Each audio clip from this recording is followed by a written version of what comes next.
Good morning બધાને. તો આજે હું તમારા સાથે શેર કરીશ મારો સવારનો રૂટીન. સૌથી પહેલા પમ્પકિન સીડ હું લઈ લઉં છું સવારમાં. પમ્પકિન સીડને મેં શેકી નાખ્યા છે. પછી હું મારો ફેવરેટ નાસ્તો બનાવું છું. શેકેલી રોટલી, ટાઢી રોટલી હોય એના પર થોડોક ઓઇલ લગાવી કરી અને એને કડક કરી અને ચાયની સાથે હું એને ખાઈ લઉં છું. મારો એકદમ ફેવરેટ નાસ્તો હોય તો એ શેકેલી રોટલી. જો તમારા ઘરે આવો ને તો મને એ આપજો નાસ્તામાં. બાય ચાન્સ આવી પણ જાઉં. પતિદેવ સવારમાં કાંઈ નાસ્તો નથી કરતા. કાં તો એ કોફી પી લે છે, કાં તો એ દૂધ પી લે છે.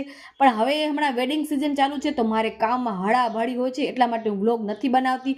તો આજે સવારમાં 9 વાગ્યામાં મારે પાર્લરમાં થોડું કામ છે, જેમ કે આઈનિંગ, વેક્સ, ફેશિયલ, બ્લીચ, એવા બધા કામ મારા વધારે હોય છે.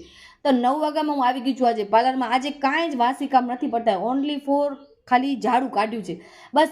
હેર કમ્પ્લીટ કરી અને બપોરે વળી પાછા કસ્ટમર હતા તો મારા પાસે આઇકોનિકનો મશીન છે જેની પ્રાઇસ છે 4 થી 5 હજાર. હવે અત્યારે શું પ્રાઇસ હાલે છે એ મને ખબર નથી. તો મેં વેક્સ કર્યો, આઈનિંગ કરી અને આજે હું તમારા સાથે શેર કરીશ કે હું અમારા બંટીને અમે શું જમવાનું આપીએ છીએ રાતના. મોસ્ટ ઓફ ડોગને છે ને બધા અલગ અલગ રીતે આપે. તો અમે આ ગાજર હોય છે એની અંદર ખીચડી કરી અને એને મિક્સ કરી અને બંટીને આપીએ છીએ. પછી થોડોક શાકભાજી લીધું. શાકભાજી લઈ કરી અને ફાઇનલી ભુજમાં ઝોડિયો ખુલી ગયો છે અને ઓપનિંગ હતી તો અમે બધા ગયા હતા શોપિંગ કરવા માટે.